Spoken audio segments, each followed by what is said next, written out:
2019, il est en échappé. Puis c'est ça, il y a un problème mécanique. Puis le reste is history. Bon. Au moins, ça y a pas fait ça en Lombardie. Ouais. Fait que il pète sa coche. Ouais, solide. Puis à un moment où le commentateur parle pas, là, c'est magique. Puis on l'entend. Tu es en train de le sortir? Ouais. Il n'y a pas beaucoup de doute. Fucking SRAM!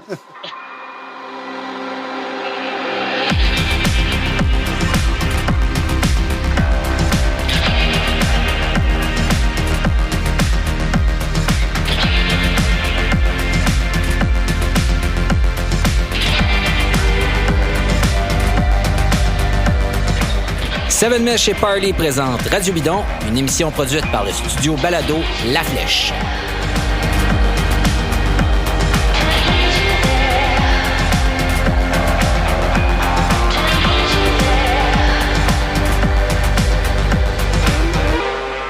Oui, je le sais, ça fait longtemps qu'on n'a pas livré de nouvel épisode de Radio Bidon, mais bon, on s'est dit qu'avec le calendrier qu'on aura dès le mois d'août, ben on était sans doute aussi bien de prendre une pause. Ça va d'ailleurs être un des sujets aujourd'hui.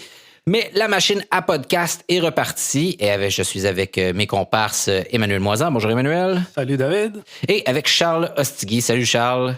Salut messieurs. C'est quoi vos sujets aujourd'hui? Charles, de quoi tu nous parles toi?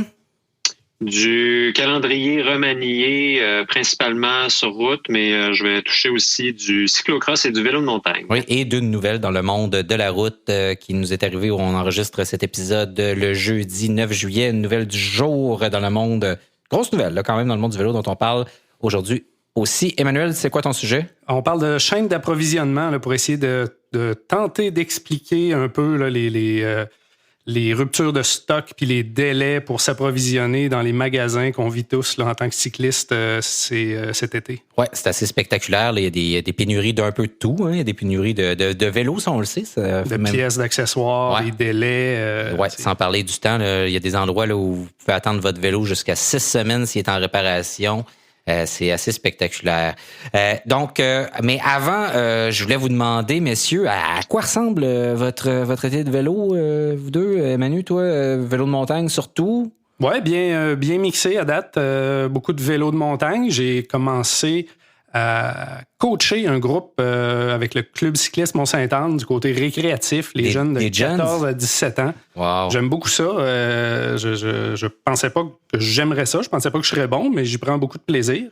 Tu fais pousser une barbe pour obtenir le respect exactement, chez les jeunes. C'est pour ça que j'arbore la barbe. Ouais. Puis j'arrive d'un petit tour du lac Saint-Jean en bikepacking version motel, casse-croûte et microbrasserie. Et plage aussi, alors c'était assez agréable. Wow, super. Charles, toi, à quoi ça ressemble? Ça ressemble à un petit peu de tout, de la route, de la montagne, surtout enduro, beaucoup de gravel, ce que j'avais un petit peu délaissé les années passées.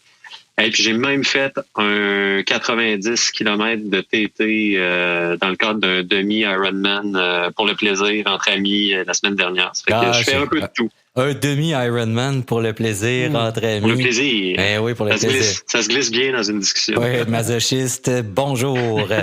C'est ça. Écoute, ça ressemble à ça aussi. Moi, j'ai un nouveau vélo de montagne, fait que j'en ai fait vraiment beaucoup. De la route en masse. On a fait du gravel bike ensemble pas mal aussi. Des beaux événements cette année. On en parlera en fin d'émission parce que j'aimerais ça parler de cette série de randonnées-là qui se déplace, qui était surtout dans la région de Québec. Puis que là, va se déplacer ailleurs, entre autres en Estrie, en Outaouais, là, au cours des prochains jours. Et ce sont des événements COVID-friendly parce qu'on les fait en très petits groupes, etc. Donc, ça remplace un peu pour nous, amateurs d'événements, la saison de course et autres trucs du genre. Mais la raison pour laquelle je vous demandais ça, en fait, c'est parce que je veux vous diriger vers le numéro actuel de Vélo Mag, qui est en kiosque en ce moment. Un article de Maxime Bilodeau, justement, sur la nécessité de varier les plaisirs un peu. On connaît un peu les périls psychologiques là, d'une pratique très, très rigide. En tout cas, moi, je les connais, là, d'avoir vraiment là, focusé des étés au complet à faire beaucoup de route, juste la route, rien que la route, de manière là, vraiment spécifique. et le poids que ça nous fait peser, puis le danger peut-être de finir par plus aimer son bike, là, de plus vouloir voir son bike. Et Maxime, dans cet article-là, explique comment même les athlètes amateurs et même professionnels peuvent bénéficier là, d'une pratique diversifiée, de faire des choses différentes, d'aller jouer ailleurs. On fait même de la course à pied des fois, hein, on n'en parle pas trop, mais ça nous arrive. Même si c'est mal, on le sait. Donc, allez lire ça ou téléchargez-le en kiosque. Vélomag est un partenaire de cette émission. Dans un instant, on vous revient et on vous parle de la saison de course qui s'annonce, qui s'amorce peut-être bientôt.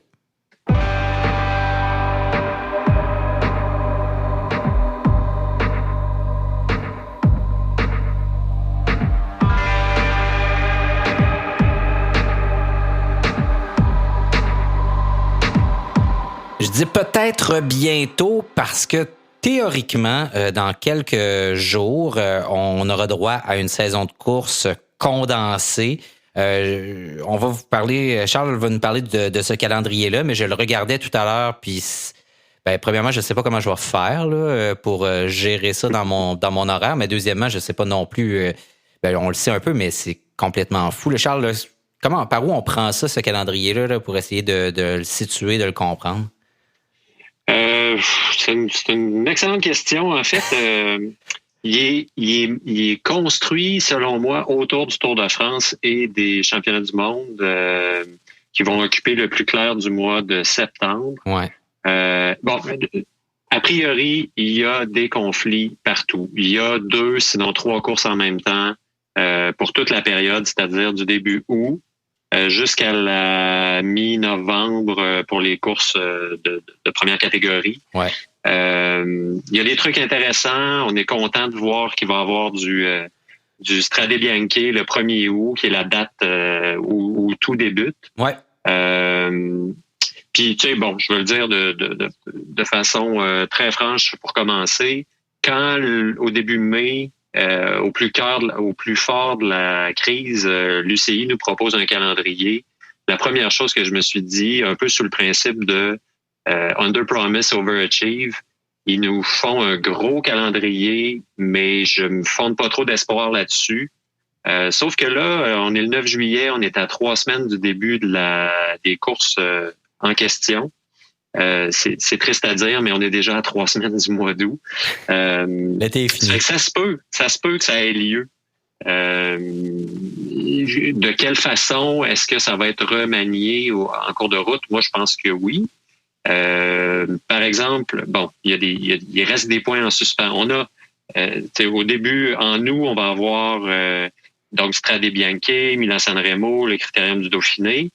Et là où ça commence à être un peu plus tricky, comme on dit en latin, c'est l'UCI qui demande aux fédérations nationales de tenir leur championnat la fin de semaine qui précède le début du Tour de France. C'est moins d'une semaine, donc, par définition, avant le Tour.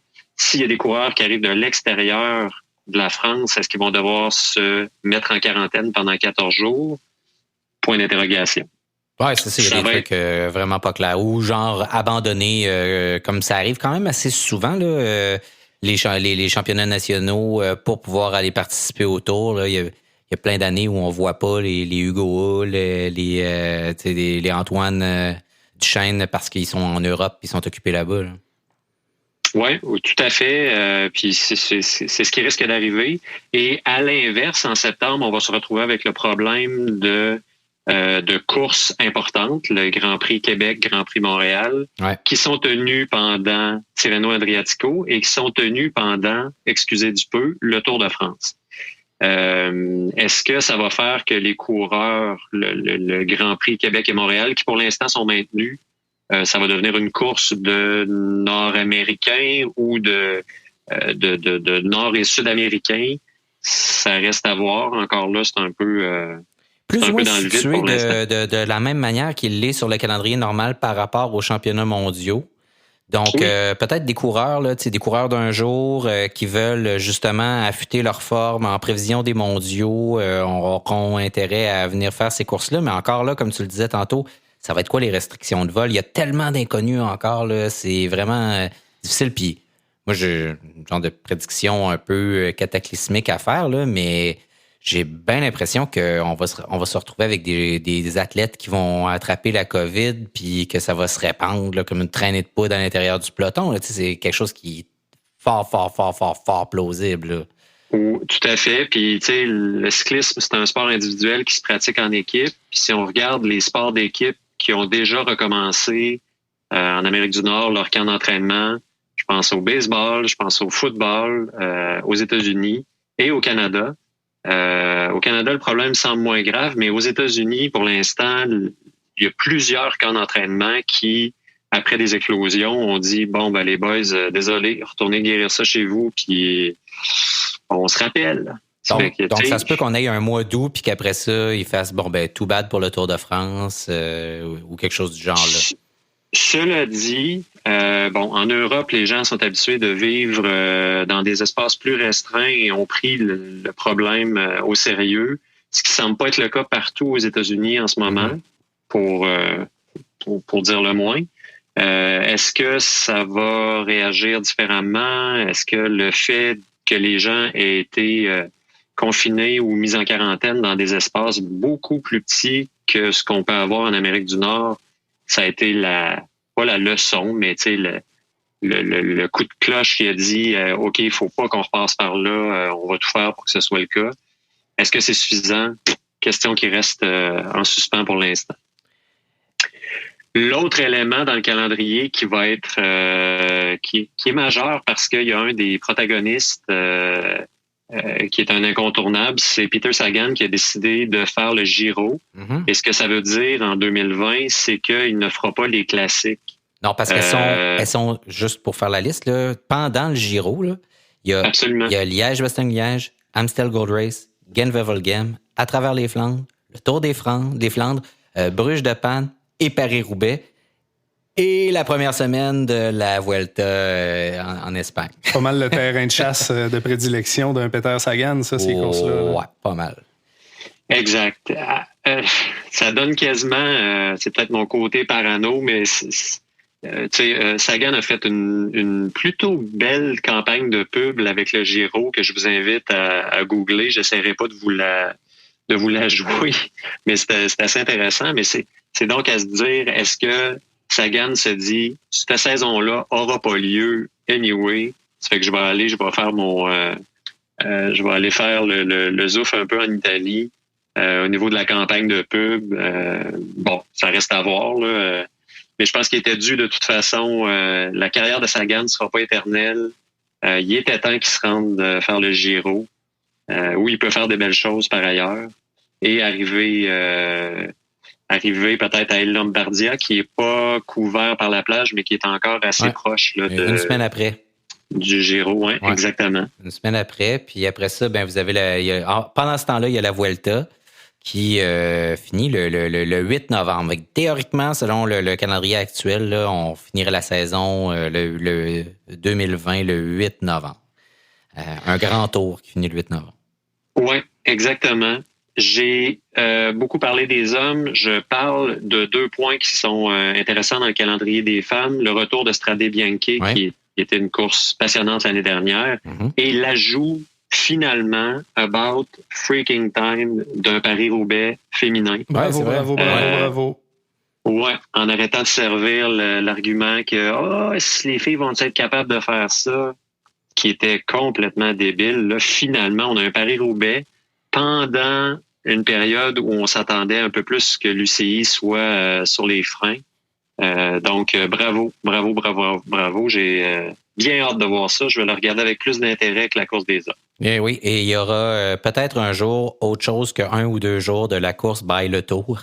Tandis qu'on a vraiment un vrai Giro de plusieurs jours. C'est pas 3 semaines, là, mais c'est quand même, je pense que c'est 8 jours de course pour le Giro féminin et même 3 jours de course là, pour ce qu'ils appellent le Madrid Challenge, là, donc par la Vuelta pour les femmes pendant la course en Espagne. Donc peut-être qu'un jour, on aura un vrai Tour de France féminin aussi. David, si tu permets, je touche un mot sur le cyclocross. Il y a une saison écourtée qui va du 1er novembre au 31 janvier. dont toutes les courses auront lieu en Europe. Donc, les étapes prévues aux États-Unis ont été annulées. Dommage, mais bon, compréhensible aussi en même temps. Vu la situation. Ouais, c'est ça. Puis, tu sais, j'ai hâte de voir comment ça va se tramer avec les courses sur route, la façon dont c'est fait. Est-ce que ça va amener plus ou moins de monde, ramener des Wout van Aert et Mathieu Van Der Poel sur le terrain dans les boisés? Ça reste à voir. By the way, Lars Van Der Haar, qui est une figure semi-dominante du cyclocross, se remet du coronavirus. Il dit que ça n'a pas été un bon moment. On le croirait sans trop hésiter. Au niveau des Coupes du monde de vélo de montagne, le calendrier allait du 5 septembre au 1er novembre. Course uniquement en Europe, là aussi. De leur côté, Lenzerheide vient d'être annulé. Donc, c'était la course qui ouvrait la saison, le 5-6 septembre.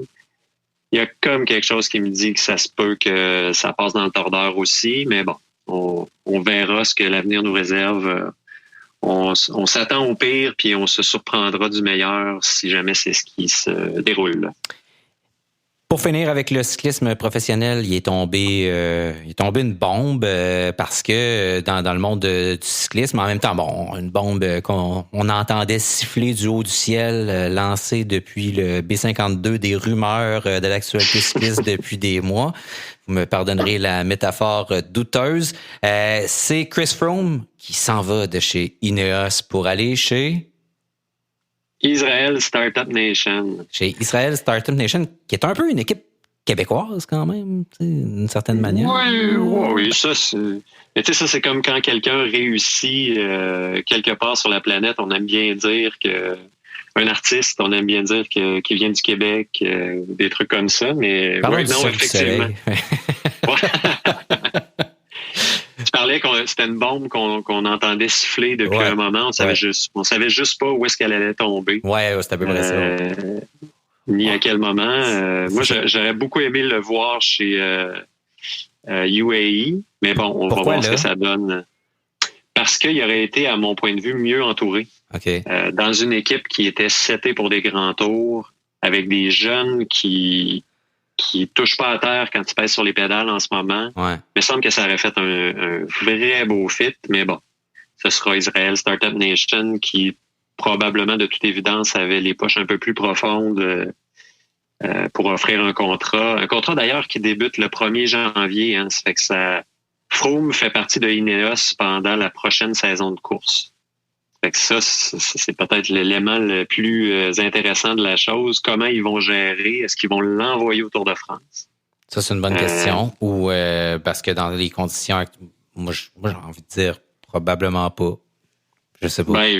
Ça dépend de son contrat, comment il est formulé aussi. Peut-être qu'il y a une garantie de Tour de France s'il est en santé dans son cas. Je ne sais pas trop, mais c'est sûr qu'être la direction d'Ineos, là, tu vois avec cette nouvelle-là qu'il y a la possibilité d'alléger un peu leurs problèmes là, en ayant seulement 2 leaders au lieu de 3. Là. Ou de s'enlever la possibilité de gagner le Tour si jamais il y en a un qui ne marche pas, puis l'autre se plante, puis tu peux en avoir un qui le gagne. Puis qui gagne son 5e tour. Exact. Puis je pense que son 5e tour, c'est ça qui vise plus que son 2e Giro ou 2e Vuelta. Je ne vais pas me tromper dans les nombres, là, mais je pense que c'est ça. Il a gagné tous les grands tours. Ça fait que c'est le 5e tour qui est l'élément central. Mais tu sais, tu as raison, Manu, peut-être qu'effectivement, dans son contrat, la clause 1, c'est je vais au Tour de France, beau temps, mauvais temps. Là. C'est ça. Si je suis capable de faire tant de watts par kilo pendant tant de kilomètres, vous êtes obligé de m'envoyer autour. OK. Ça conclut pas mal notre tour de l'actualité cycliste, on va dire, à venir dans la boule de cristal de l'UCI puis dans ce qu'on espère voir. Évidemment, on veut une saison, mais avec tout le monde en santé puis en sécurité, bien sûr. Merci beaucoup, Charles. Plaisir.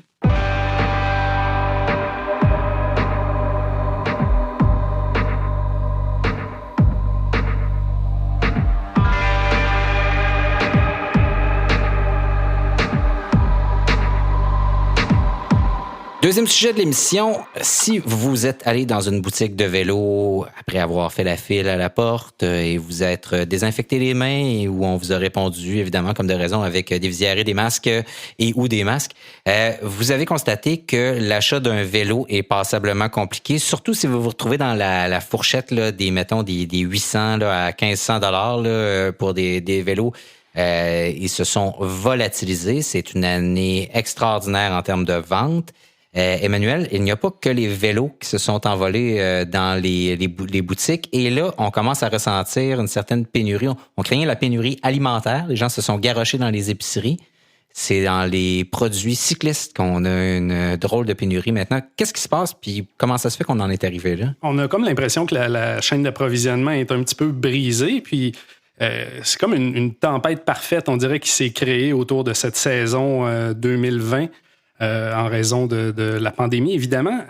Tu l'as dit, David, le vélo est hyper populaire. Je lisais des articles, je lisais Jacques Sénéchal ce matin dans le Vélo Mag. On peut te lire même dans Le Soleil. Maintenant, tu tiens une chronique sur le vélo. C'est vrai. On voit beaucoup d'articles passer, les villes aménagent des pistes cyclables, etc. Donc, c'est un gros regain de popularité là, pour le cyclisme. Puis en même temps, la pandémie qui nous est tombée dessus au mois de mars a créé une espèce de rareté dans l'approvisionnement des commerces. Oui, parce qu'on voulait faire quelque chose. Je pense que les gens, c'était le printemps, on voulait aller jouer dehors. Des tonnes de personnes là, qui ont sorti les vieux vélos du cabanon, qui les ont dépoussiérés, puis qui ont décidé qu'ils se remettaient à la bicyclette. Ouais. Un paquet de familles qui n'ont pas pu envoyer les enfants au camp de vacances, qui ont fait comme, OK, on se met au vélo de montagne cette année. Les exemples sont nombreux là, pour expliquer justement l'augmentation de l'engouement. Puis en même temps, quand la pandémie a commencé, évidemment, toute la chaîne d'approvisionnement a été affectée parce que ça a été la même chose en Asie. Il y a beaucoup d'usines qui ont fermé pendant 4, 6, 8 semaines. Donc ça, c'est une capacité de production qui a été retardée. Puis quand ils ont repris la production par la suite, évidemment, ils avaient des capacités réduites, alors ils ne pouvaient pas rattraper le retard qu'ils avaient accumulé pendant ces semaines-là. En parallèle de ça, tout le système de transport aussi, maritime et terrestre, a eu du retard pour acheminer les produits de l'Asie vers l'Amérique du Nord. En parallèle de tout ça, les distributeurs ont tous, au mois de mars, friqué. Ont pris la mauvaise décision comme on l'aurait tous prise. Oh oui. Ils ont tous fait, OK, on va sabrer les commandes, on va couper en 2, on va couper en 3, on va couper en 4, peu importe. Alors, ils ont créé eux-mêmes une espèce de trou dans leur inventaire, alors qu'il aurait fallu qu'ils multiplient leurs commandes par 2 puis par 3. Non, mais personne ne pouvait imaginer que le monde allait s'acheter des vélos, se faire construire des piscines, puis des decks en bois, là, comme c'est le cas en ce moment. Là. C'est un drôle de phénomène, mais c'est ça qui s'est produit quand même. Exactement. Puis j'ai parlé à différentes personnes dans l'industrie, que ce soit au niveau là, des magasins, que ce soit des ateliers de réparation, la vente, des distributeurs de premier ordre aussi, puis des plus petits distributeurs aussi dans le marché. Puis j'ai même envoyé des emails à une ancienne collaboratrice à Taïwan là, qui fait de l'import-export. Et puis ils m'ont fait le portrait de ça, là, justement, de cette espèce de tempête parfaite là, qui a fait en sorte que la demande augmentait pendant que l'approvisionnement puis la capacité de production de pièces diminuait, ce qui fait en sorte que présentement, si vous êtes un atelier de vélo puis vous avez mal stocké des pièces aussi de base que des câbles de vitesse, par exemple, c'est à peu près impossible d'en trouver une boîte au Canada présentement. T'es obligé d'acheter des Jaguar puis là, tu tombes, là, exactement. Là, t'es plus dans le Shimano, puis dans le Jaguar, puis dans des affaires de même. T'es dans du 3e, 4e niveau de qualité. Ouais. Je suis allé, je vous ai dit en ouverture d'émission que je suis allé faire une petite virée du lac Saint-Jean, là, puis je suis allé la semaine avant chez Mountain Co-op pour m'acheter une coupe de trucs. Je suis arrivé là devant des étagères littéralement vides, là, des chambres à air. Il y avait plusieurs grandeurs qu'il n'y en avait même plus. Ah ouais. Les pneus, il y en avait un, il y en avait deux, il y avait à peu près pas moyen de faire une paire.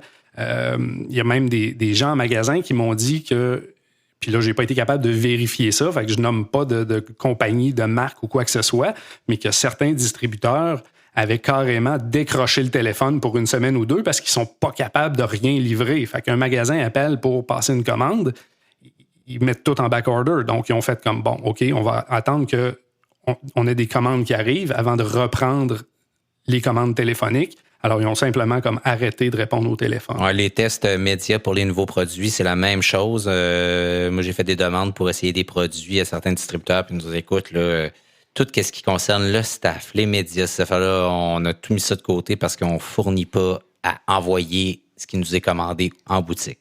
C'est carrément ça. Ce qu'on peut déduire de tout ça, là, c'est que ce soubresaut de 3-4 mois-là, là, dans toute la chaîne d'approvisionnement, risque de nous suivre pendant 12 à 18 mois, là, probablement, avant que le retard soit rattrapé et puis que les magasins soient bien approvisionnés là, comme à la belle époque, disons. Là. Ouais.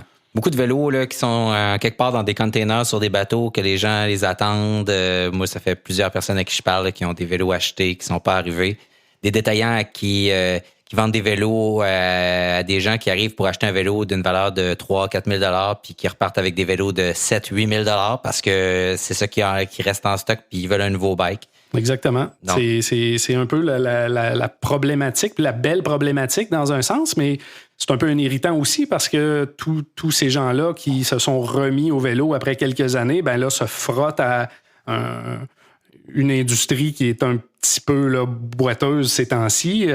Tu l'as dit, David, tu vas aller porter ton vélo pour une mise au point. Tout ce qu'il y a de plus simple, on va te répondre qu'on va le faire dans 3, 4, 5 semaines parfois, le vélo. Là. Alors, c'est vraiment pas bien servir la clientèle, mais évidemment, ils font ce qu'ils peuvent. Là. Ben oui, avec des heures encore réduites dans plusieurs boutiques, mais bon, ça, c'est comme ça. Et puis, on comprend très bien qu'il y a un stress immense sur ces détaillants-là en ce moment, de livrer la marchandise, d'être au rendez-vous, de répondre à des clients insatisfaits aussi. Donc, on a déjà fait ce job-là, toi et moi, Emmanuel. On sait c'est quoi faire du service à la clientèle dans ce milieu-là.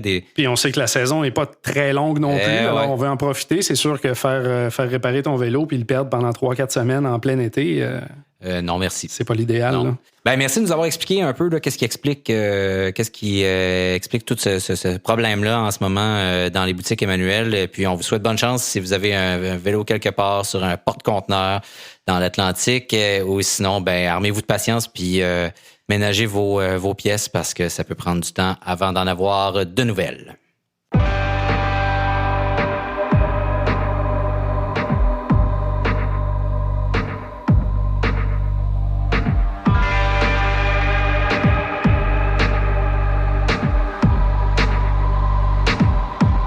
Dernier élément de l'émission, c'est un éditorial que je voulais faire en même temps, ouvrir une discussion avec vous, messieurs, aussi. On a su que le massif de Charlevoix va ouvrir pour de vrai, j'ai envie de dire, ses sentiers cet automne.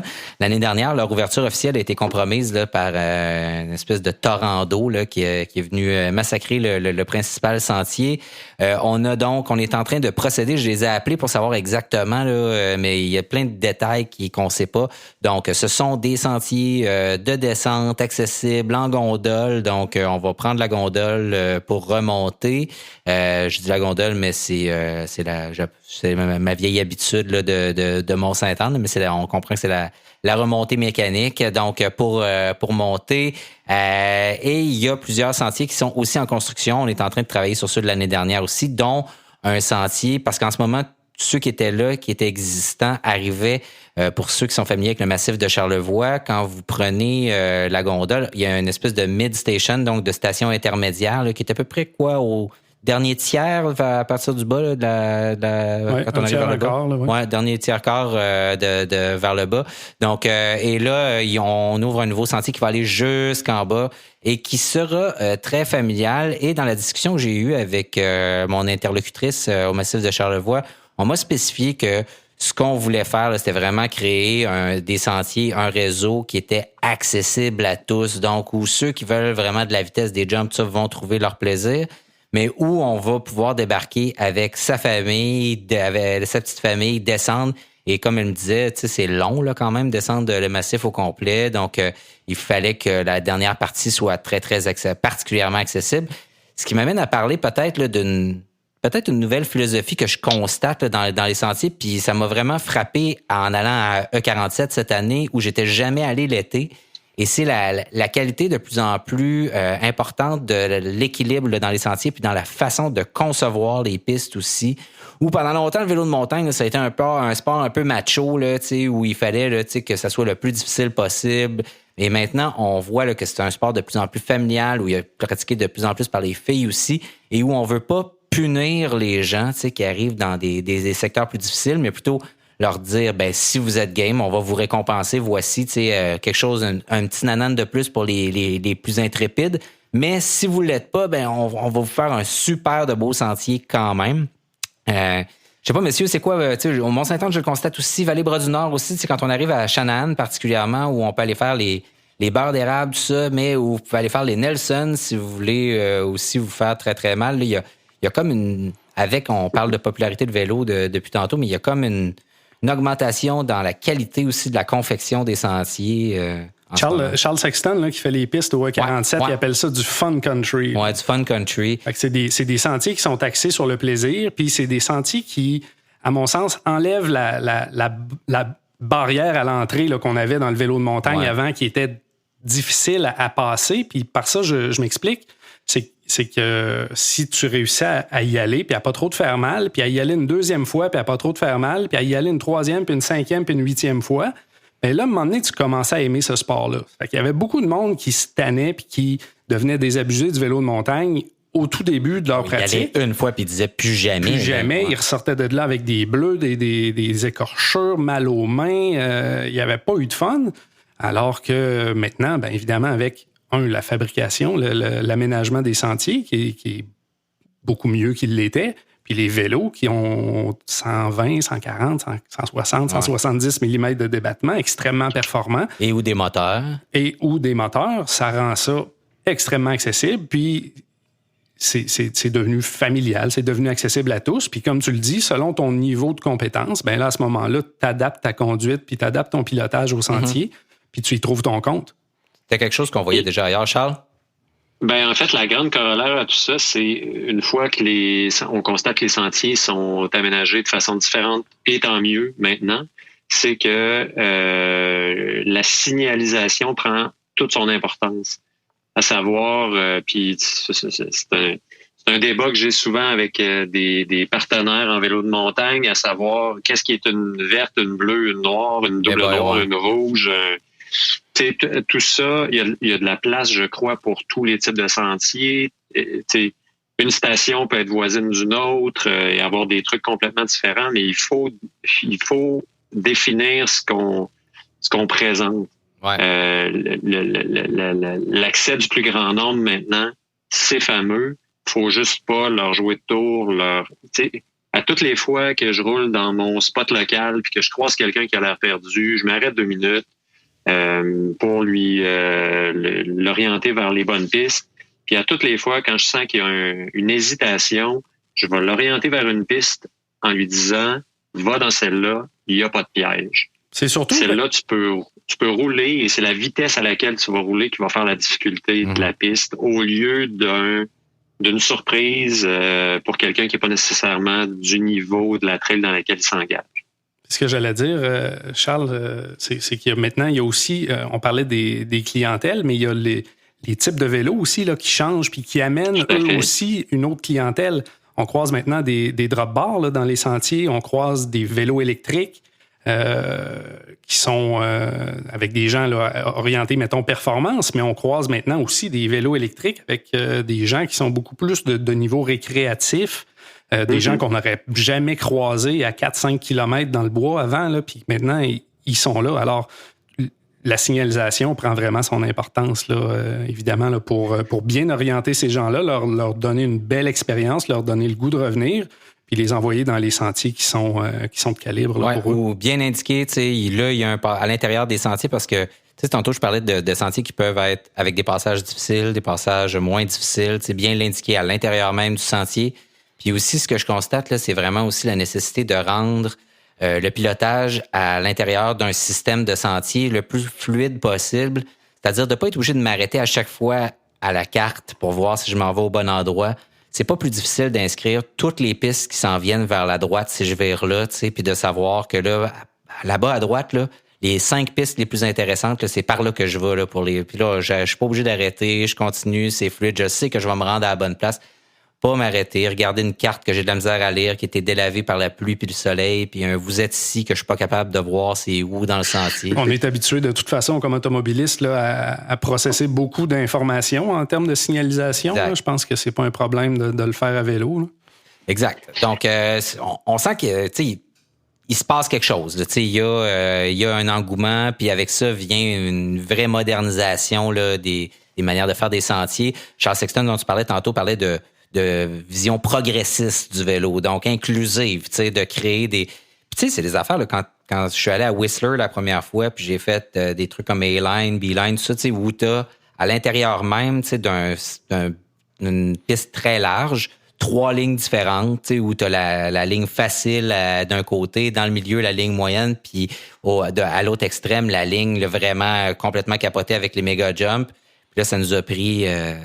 quasiment 10 ans avant qu'on arrive, puis que là, on construise des sentiers pas comme ça. Pas qu'on adapte des sentiers déjà existants, mais qu'on les construise comme ça. C'est vraiment, en tout cas, très excitant. Oui, tout à fait. Puis, tu sais, j'ajouterais un truc que Whistler, puis c'est pas pour y être allé, mais j'ai vu leur système de classification. Ils vont classifier ou signaler la piste et non pas ils vont dire voici les features. Après ça, moi, je peux avoir de la facilité à rouler très vite en montant, mais avoir de la difficulté à sauter un gap de 30 pieds. Ouais. C'est pas on n'évalue pas, puis pour une autre personne aller en montant, c'est tough, mais sauter quelque chose de très gros, c'est facile. On n'évalue pas la personne dans le sentier. On dit, voici le sentier dans lequel tu t'enlignes. Et ça prend tel ou tel skills pour être capable de le... Parce que sinon, les boys qui développent des sentiers super difficiles, mais qui sont vraiment très habiles, vont dire, non, c'est pas si pire comme sentier. C'est ce que j'explique souvent à mes enfants qui ont des matières scolaires qu'ils trouvent faciles. C'est pas facile, t'es bon. Tu l'as, ça, tu comprends cette patente-là. Donc, ça ramène à la nécessité de classifier le sentier, pas la personne dans le sentier. Moi, j'aimerais ça qu'on... Je trouve ça intéressant ce que tu dis, puis peut-être on peut terminer là-dessus, mais c'est pour pas que les gens se sentent jugés par les trail builders, par ceux qui fabriquent les trails pendant qu'ils sont en train de faire le sentier. Moi, c'est ça la réalisation que j'ai eue. C'est comme il y a une difficulté trop grande. La passe de contournement qu'on t'offre est tellement prohibitive, tellement punitive que ce qu'on est en train de te dire, parce que c'est des racines, une descente dégueulasse que tu es obligé de faire à pied parce que ça n'a pas de sens, on est juste en train de te dire, t'as pas d'affaires ici. Va-t'en chez vous, tu sais. Ici, c'est pas pour toi. Puis honnêtement, tu sais, dans une piste qui est considérée comme difficile, pas un double diamant, là, tu sais, juste médium ou difficile, ben là, ça n'a pas sa place dans ces conditions-là, tu sais. Donc, il faut qu'elle soit bien signalée, mais aussi qu'on propose aux gens des alternatives, des manières de s'en sortir, à moins qu'on arrive dans des pistes extrêmement difficiles où là, si tu t'es aventuré dans une double diamant, dont on te dit réservé aux experts seulement, puis que tu ne l'es pas du tout, c'est comme si tu t'étais garoché dans une piste de bosse dans le bois là, en ski, puis alors que tu fais du chasse-neige, puis tu es à ta troisième expérience. Ce que tu dis dans le fond, c'est qu'il ne faut pas que le chicken line soit un châtiment, mais ça demeure, ce soit exactement ce que c'est supposé être, c'est-à-dire une ligne plus facile pour éviter un feature. Moi, en fait, je milite même en faveur qu'on arrête d'appeler ça une chicken line. Je trouve que c'est une espèce de vieux résiduel macho du bicycle où celui qui a les plus grosses couilles est récompensé, puis les autres qui désirent rentrer au bureau avec tous leurs os en parfaite fonction, eux sont punis là-dedans ou humiliés. Là, quand je parlais d'être jugé pendant que tu roules. Et donc, ça devrait être la ligne normale. Puis la ligne, au contraire, donnons un goodie à celui qui veut faire la passe difficile. Puis disons, voici la passe pour les plus capotés. Puis la ligne normale, c'est celle-là. Mais si t'es brave enough, vas-y, fais-le. Qu'on arrête d'humilier ceux qui sont pas game de le faire. À force, là, on est allés ensemble, on a fait la Belle Zébrute au 47. Je Je t'ai regardé faire la slab de roche que j'ai pas faite le premier coup. La fois d'après, je suis allé, j'ai regardé quelqu'un la faire puis je l'ai faite, tu sais, mais au moins, j'ai pas été obligé de descendre à pied à côté, tu sais, comme un con, parce que j'avais pas voulu la faire le premier coup, tu sais. Fait que c'est un exemple. Ouais, j'achète ça, moi. Ouais, je pense que oui. Aussi. Bon, hey, en terminant, j'aimerais ça qu'on parle vite des dimanches Bartendre parce que qui est Bartendre ou qui est le local à Bartendre, c'est Mathieu Bélanger-Barrette, c'est son surnom. Mathieu qui, comme bien des coureurs, a cherché toutes sortes d'alternatives pour organiser des trucs, faire que sa saison de course et sa visibilité là, pour les différents commanditaires soient pas entièrement compromises. Il a décidé d'organiser ça. Vélo Cartel participe à ça. En fait, c'est des raids de gravel. Charles, t'es toutes faites, toi, à date, je pense? Oui, tout à fait. Moi, toutes sauf une. Donc, le principe, c'est qu'on s'inscrit sur Facebook, on reçoit la carte qu'on peut télécharger dans son petit ordinateur, dans son Garmin, son Wahoo, peu importe. Et là, à partir de là, en groupe de tout seul ou de deux ou de plusieurs, si on veut, on prend le départ le jour dit ou un autre jour si ça ne tente pas, puis on fait ce parcours-là. On en a eu un dans Lobinière, un autre pas loin de Saint-Nicolas, Laurier-Station, etc. Il y en a eu un autre sur la Rive-Nord à Québec. Puis en fin de semaine, on était dans le coin de Saint-Damien-de-Bacland. Puis là, les dimanches Bartendre se déplacent dans le coin de l'Estrie et de l'Outaouais, donc le 2 août en Outaouais.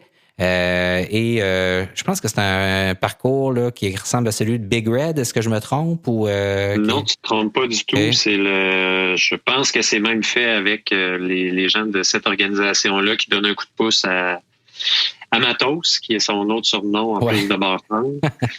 Puis celui qui s'en vient là, le 15 juillet, je crois, sauf erreur, c'est sur 19, donc c'est sur les terres des 100 à Bessette. Okay. Donc, du terrain, c'est ça, exact. Du terrain connu dans une certaine mesure, mais superbe. Ouais, c'est un peu la force des dimanches Bartendre, c'est que c'est tout le temps sur du terrain vraiment le fun. Mathieu fait un super boulot avec un de ses comparses. Puis, tu sais, tu parlais il y a 2 instants du fait qu'il cherchait des façons alternatives de continuer à donner de la visibilité aux compagnies qu'il supporte. Mon impression, c'est qu'avec ça, il est en train d'en donner plus encore. Je pense que oui. Que ce qu'il faisait par le passé. Ça fait que, tu sais, chapeau. Si vous connaissez pas le personnage, allez le saluer, offrez-lui une bière ou une bartende. C'est ça, là. On parlait d'inclusivité tantôt aussi. Il y a souvent des versions courtes à ces événements-là, donc vous n'êtes pas obligé de faire les plus punitifs, justement, parce que ceux des 2 dernières fois, ils n'étaient pas pire difficile. En fin de semaine, à Saint-Damien de Bacland, c'était 100 km et 2500 mètres de gain d'élévation avec quelques faces de singe dans la garnotte passablement tough où on s'est bien amusé en ayant mal. Mais c'est ça aussi, on découvre un nouveau territoire, c'est extraordinaire. Moi, l'autre qu'on a fait là, dans Lobinière, dans Lobinière, c'était incroyable. Là, je veux dire, des places où j'étais jamais allé de ma vie. On est monté sur le mont Radar, par le bois, des trucs un peu capotés. Donc, vraiment, essayez si vous en avez l'occasion. Puis, comme je disais, il y a des parcours un peu plus permissifs, là, si on veut, là, donc un peu moins longs, là, qui sont aussi disponibles souvent. Vous pouvez chercher ça, donc, les dimanches Bartendre en un mot sur Facebook et vous inscrire, vous allez recevoir l'information. C'est pas un commanditaire, c'est un ami, mais on trippe avec ça, ces événements-là, on va les faire, on a du fun avec ça, puis on voulait vous inviter à y participer aussi. Merci Emmanuel d'avoir été avec nous. Merci. Merci Charles. Donc, messieurs, on va se reparler un peu plus souvent au cours des prochaines semaines, je l'espère. Soyez prudents sur les routes, dans les sentiers. Gabriel Bourdage est à la technique, comme d'habitude, de cette émission. La musique est de Millimétrique et des Deluxe. On les remercie d'ailleurs pour notre jingle. Vous pouvez vous procurer la musique de Millimétrique en vinyle. Vous pouvez aussi aller sur les différentes plateformes de streaming pour l'écouter ou même aller voir son Bandcamp. D'ailleurs, parlant de plateformes, vous pouvez entendre Radio Bidon sur à peu près toutes les plateformes de podcasts, de balado qui existent. Mais si vous allez sur celle de SoundCloud, vous pouvez aussi faire un don à Radio Bidon. Et donc, ça nous permet de payer Gabriel, qui est à la technique. Et autre chose, tout l'argent qu'on ramasse avec ça est utilisé pour la production de cette émission. Donc, faites un don, le montant que vous voulez. Ça fonctionne avec PayPal. C'est super simple. Si vous voulez nous donner 5 $, ça nous aide. Donc, puis on va avoir aussi, je pense, du matériel, Emmanuel, là, bientôt. Ça s'en vient. La prochaine fois, on vous annonce quelque chose à ce niveau-là. La prochaine fois, on va avoir du matériel là, que vous allez pouvoir avoir aussi en échange de vos dons. Donc, donnez à Radio Bidon généreusement. Nous tentons de l'être aussi avec vous. Je m'appelle David Desjardins. Je vous remercie d'avoir été avec nous et à la prochaine.